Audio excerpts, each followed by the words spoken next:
Okay, it says what kind of triangle with the edges of the squares at the right form. So let's just quickly figure out what the edges would be. So the 36 is 6 by 6. The 400 is 20 by 20. And the 625 is 25 by 25, right?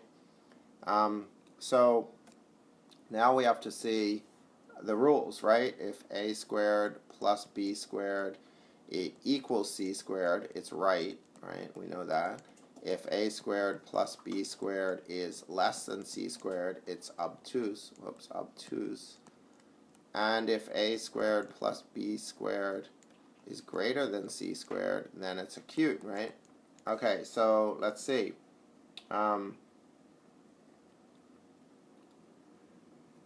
So we already figured out the side length, so let's calculate. So c is always the largest, so this is the largest. So I have 6 squared plus 20 squared equals 25 squared.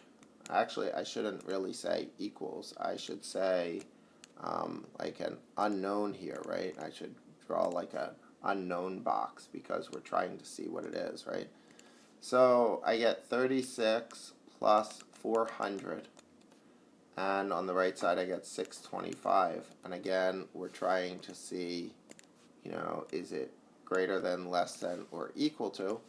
So I get 436, 625, and we get the unknown in the middle, but clearly this unknown now is less than, right? So it's an obtuse triangle.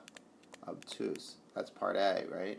And then what will the side lengths be? We already figured those, 6, 20, and 25.